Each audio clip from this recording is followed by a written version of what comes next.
I cannot believe what I'm about to say.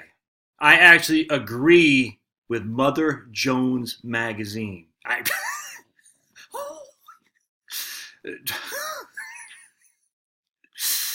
this I, again, the politics are a false dichotomy. You're either right or you're left. No get in between. No one's above. No one's below.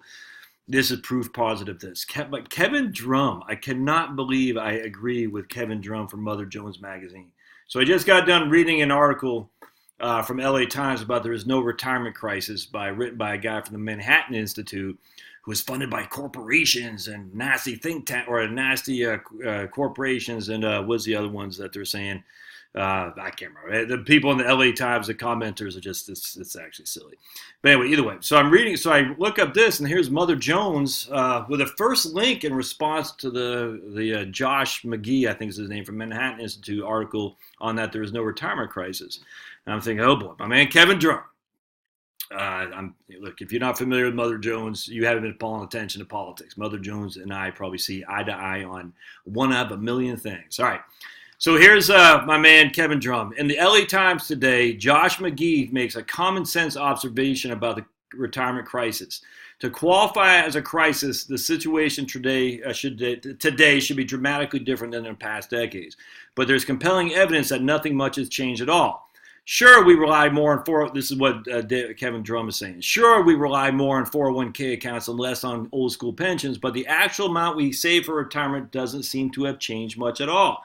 The crisis, as near as I can tell, is mostly an invention of Wall Street firms which churn out endless supply of studies with scary headlines, but not much in the way of facts on the inside.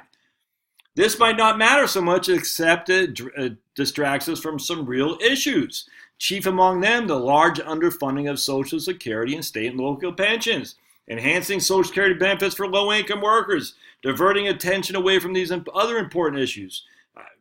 Man, Kevin, I'm stunned. The crisis, this is Kevin Drum from the Mother Jones. You don't get further left than that. The crisis, as I can tell, is mostly an invention of Wall Street, churning out an endless supply of studies with scary headlines, but not much in the way of facts on the inside. But it does distract us from the other things. And so here's what Kevin says. I'd add that we need to do something about long-term nursing costs for retirees, which can bankrupt middle-class families in less than a year. Personally, I'd expand Medicare to cover it and be done with it. Have any of the Democratic candidates for president propose this? It's not only good policy, but good politics, as would attract a lot of votes of the middle-class retirees. I don't like it. I don't like the whole single-payer stuff. I think it's foolhardy. I think it's insanity. But it's actually pretty good politics. I mean, I'm telling you, at the end of the day, especially for long-term care, because we've led to believe there's a crisis there too. There's certainly more of a crisis in that regard in terms of Medicare than there is in terms of your inability to retire comfortably. But anyway, and here's household net worth as percent of disposable income. We got this pretty lady over here. Organic fair trade. If you want organic fair trade and you wanted that stuff, there you go. So we see Federal Reserve Board household net worth as a percentage of disposable income. So I'm not really, I can't follow that graph so much. But anyway, it's interesting. I was curious to see what the comments on this say here.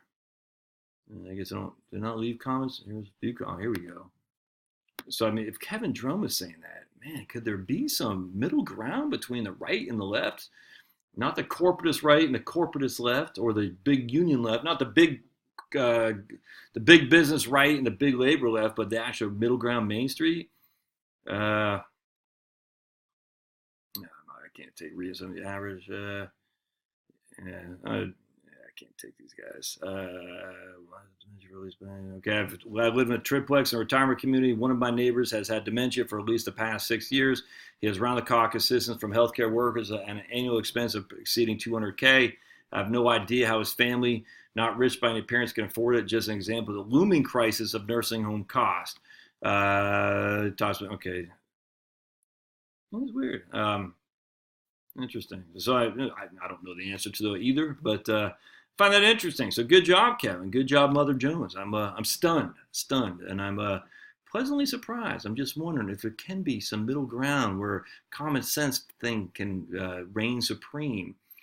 I expect Trump, because he's not beholden to the right like Mitt Romney was, which is a corporatist right at all. In fact, he challenged him. In fact, he even threatened to relinquish his relationship with the Chamber of Commerce. I wonder if he could lead the way. I wonder if he could lead the way. And this is what happens when you start calling people Nazis, man. Because if you start calling them Nazis and you're on the left, you can't then negotiate with a Nazi. You can't. You see, this is the whole issue of calling people silliness. Look, I'm telling you, the people on the right do the same thing with Obama, not nearly as bad as what they're doing to Trump, commie and all this. And it's just, you can't.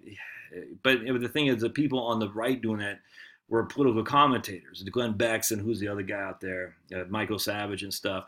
They weren't mainstream Republicans. They weren't John Boehner, all right? But the people on the left are mainstream Democrats nowadays. And it's just, once you go down that road of calling people Nazis, I mean, that's just a horrific thing to say about somebody.